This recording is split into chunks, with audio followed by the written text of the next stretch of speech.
Hey,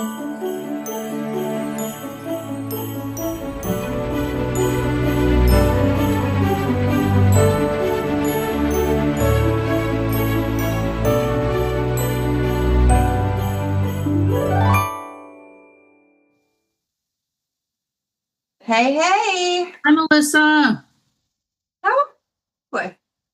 Hi, y'all. What is up? We haven't talked to you forever. I know. What up, G? Hey, how are you Gordon? guys? Hi, Gordon.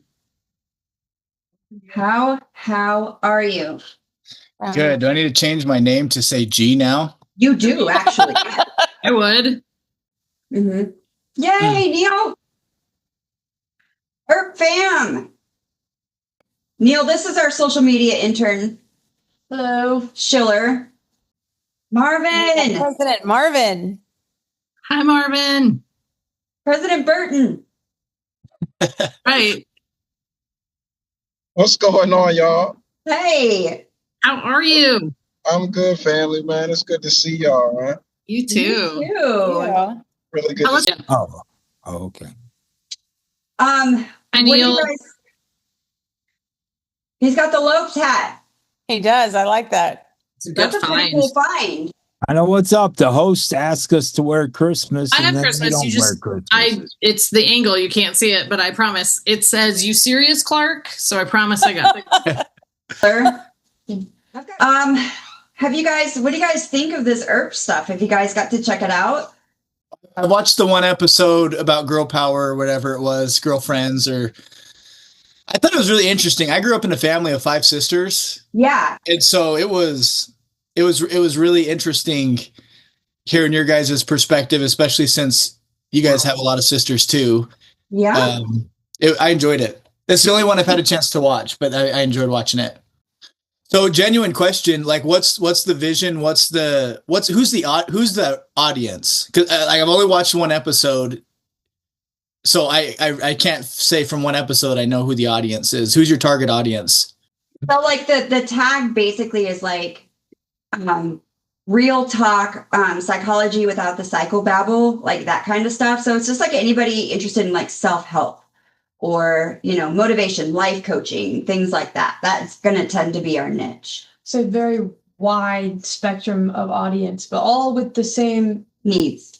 Yeah. Yeah. Could be any age, any gender, any personality, as long as they need it. Yep. So curious, because one thing that you guys said in the episode was,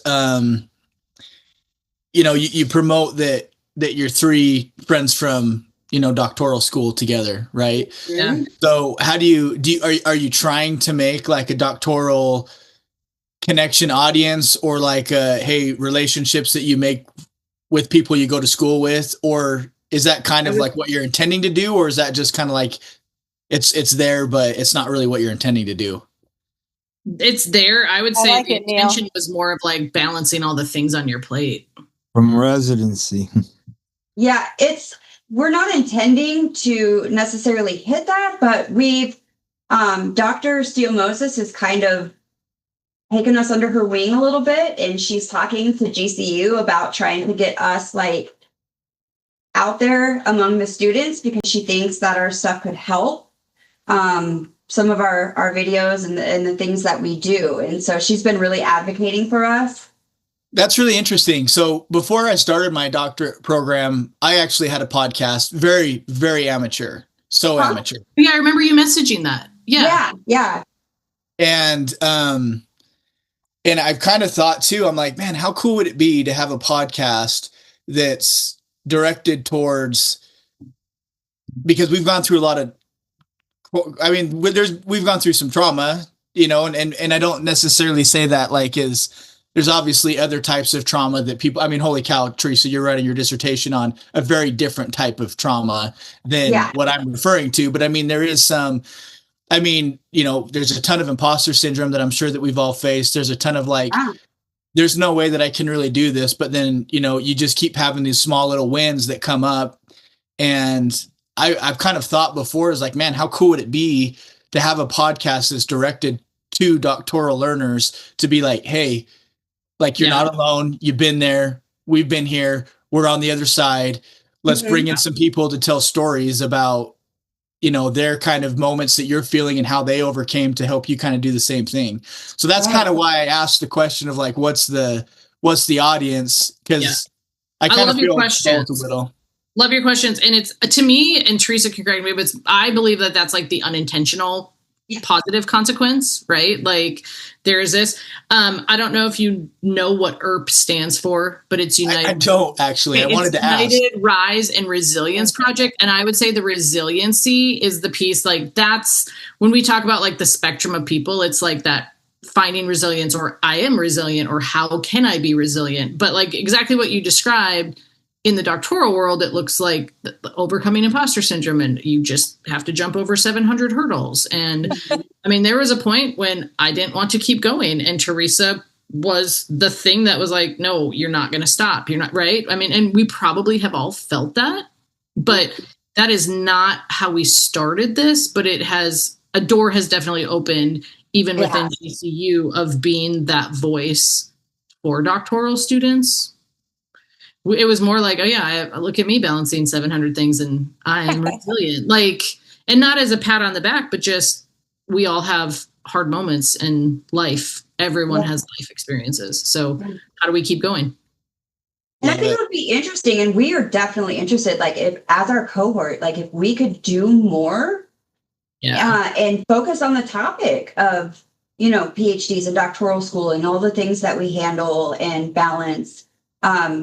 Cara, I mean, that's my opinion. I don't know, I know that we have a list of podcast episodes we want to cover, and there's a lot of topics like that, but we also want to always be bringing in people to speak with us. And so if you guys are interested in that, I would love to explore that some more.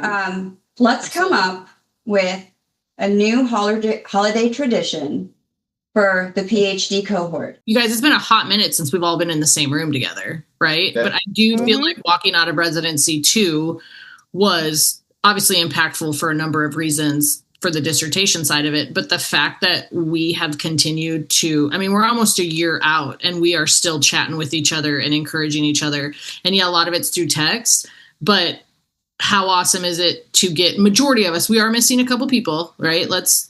We wish they were here. And they messaged us, just stuff came up, but like to be able to all get in this room together for, 15, 20, 30 minutes and just touch base, encourage, whatever. I think that would be phenomenal. I agree. I think it's absolutely amazing that we have been able to stay in contact for so long. I think this is good. Like, yes, I think 2 has stuck differently, but regardless, like with 1, it's still all about like everybody is there to support everybody else. Okay, where are you? Oh, that's great. Oh, I get that. That's hard. How can I help you? I think you have someone you can just like send in a text and say, wow, this was a rough day that I got feedback I didn't necessarily like, or, whatever. Nobody else is going to get it the way that all of us do. I agree. Venting is so important. Lord, just having a venting session, right? So yes. And so Melissa and Neil, you 2 were not a part of it because you guys are at different spots, but Kelly, Teresa, Gordon, Marvin, and I all ended up being in the very last research class together. And the side conversation about I'll hit you up you can do a DQ to this response. I got you for this response. Like that camaraderie was so refreshing to get through that last research, because we're all like, we're so over this course. Just also Gordon was a heaven sent. Thanks, Gordon. Yeah. Hey, also teasing Teresa about having all the papers done on like 2 days into the course. So Teresa. Easier. Man, she kept us accountable. Bro. Hey, I will say, you already done. Hey, that was my fault. That was my fault because I told her what all the assignments were when I was in the class. See, you let the charge, Neil. So that's it helps. It helps for those of us who are behind and maybe procrastinate a little bit. I do try to be a proactive person. I am a more proactive person because I know Teresa. Let's just put it that way. She's a really good example with that. Going back to residency 1, residency 2, though, I'd kind of just had a thought while you're all talking.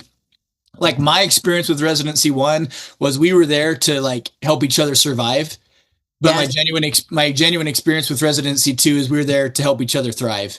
And honestly, it's been exactly that. And the thriving isn't just 1 week down in Arizona, and it's lasted, and we've all made progress towards, the ultimate goal of completing our dissertation. And none of us are there yet, but we're getting pretty close. Like some of us might feel like the end's starting to feel a little bit in sight. Love Let it. me know what that's I like. can't wait to get there, y'all. I can't wait to get there. Yeah. I think we need to see if we can, maybe once a month even, just touch base and not have to worry about recording something, but just be here and be present for each other. So we'll touch base on that later and put out some invites and get some ideas on times. But I think that would be good, especially as we're finishing up. We're going to need that extra encouragement to just cross that finish line, because I know some of us are crawling and some of us are dragging other people with us across the line. So we just need that extra encouragement, I think. So I would love if we could all do that. Mm-hmm.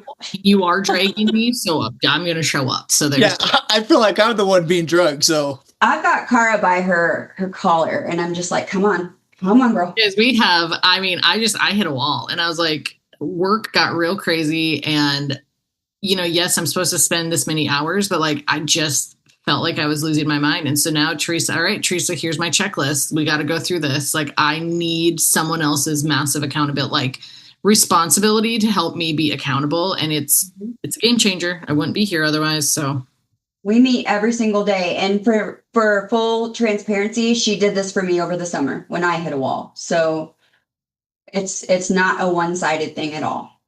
Y'all are still so adorable. Thanks, Marvin. everybody in residency too was like sitting apart from each other. We all had like 2 or 3 spaces, and then all of a sudden, just like boom, Teresa and Kara right there. We're just hugging. It's fine. Inseparable. You saw that. What I'd like to hit is, what is a tradition you had as a child that you really enjoyed? And then as an adult, what is a tradition that maybe you set into place for your families or your kids or your just each year for yourself? And then a tradition that we do at my home that the boys love. I have a boy house, so I have no girls. So it is ultimately automatic that we watch 2 movies together as a family every Christmas. And you probably could guess the one that is such a boy Die movie. Hard. No, not a man movie. Now I watch that. That's my tradition, right? Dad watches that.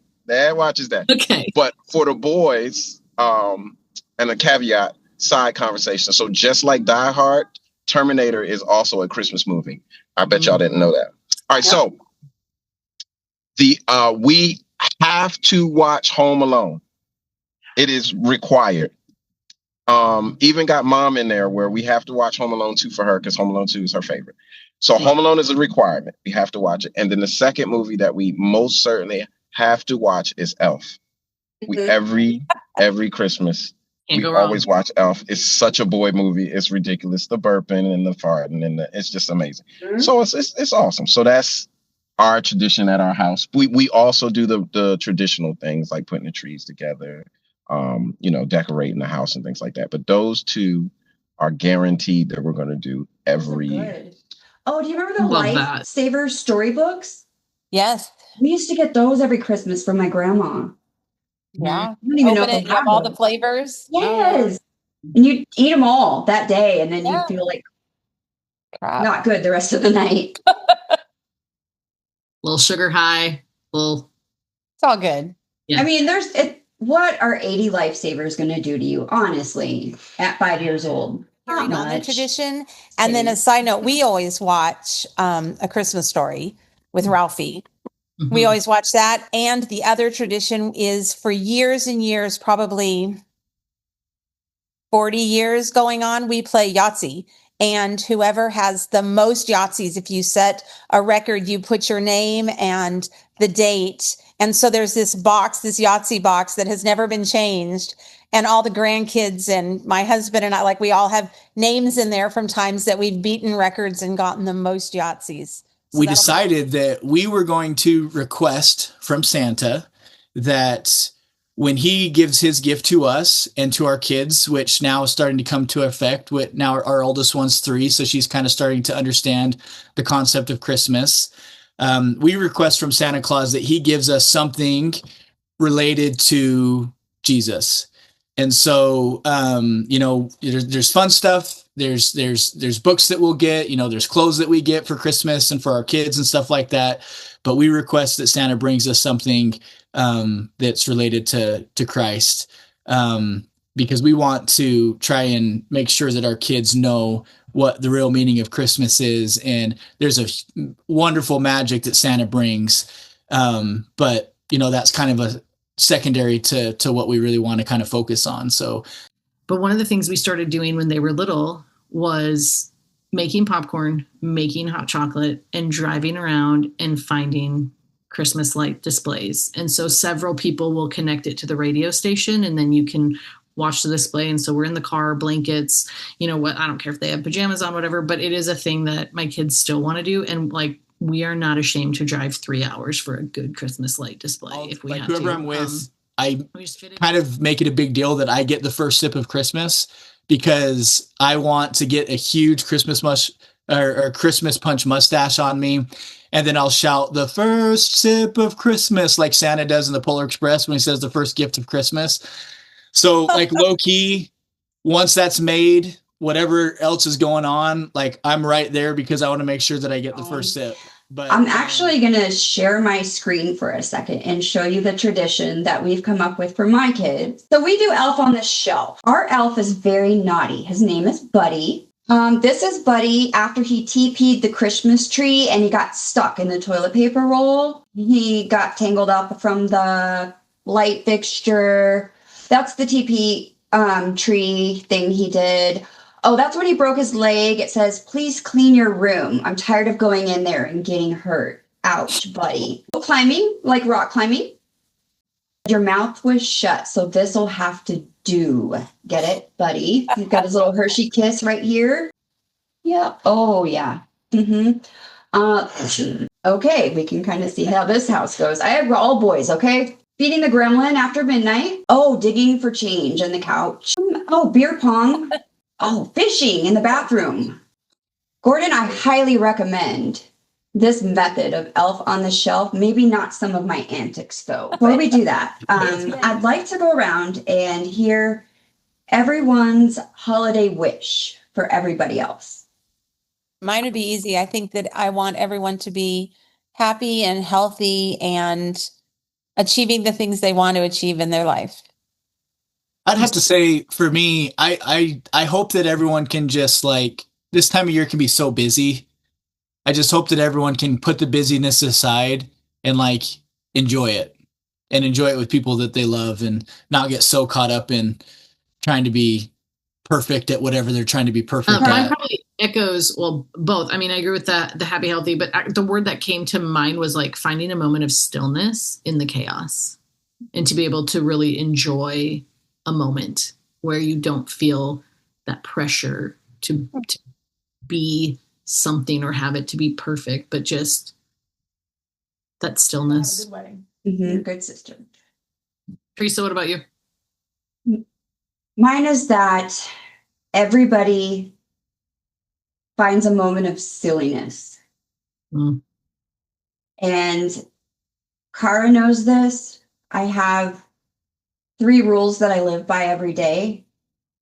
But the most important one is I try to laugh until I either cry or pee every day. We prefer you to cry, but hey, whatevs. Listen, find a moment to not take everything so seriously, step back and just find something silly or absurd or a moment of chaos that you can just kind of put in perspective and just laugh about it and just laugh uncontrollably. So Sierra would say, we have another episode in the books. So she wraps up every episode that way. We talk about where we're going to touch base next and where you can find information about ERP girls or the ERP fam. Thank you guys for supporting us with the backgrounds. This is just amazing for joining us, for us to see and taking the time with us today, because this isn't always an easy topic to talk about. Holidays bring mixed feelings, and we are doing a lot of coachable moments and focus fixes on that, the different emotions that we have over the holidays. But we hope to see you all soon, if we can schedule a time to just sit and talk and support each other and not have to worry about if we're recording or not.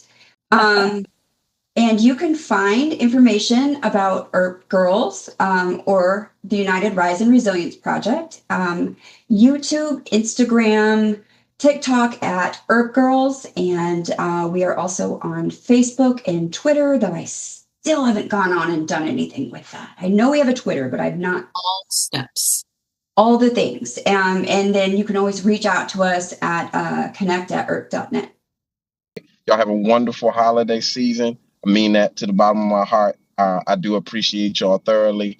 And we'll do this again. Perfect. Yeah, definitely. Peace out. President Burton. Bye. See y'all. Bye. Yeah. So thank you, everybody. Wish you a wonderful holiday season and a Merry Christmas, and the ability to, have that wish and enjoy.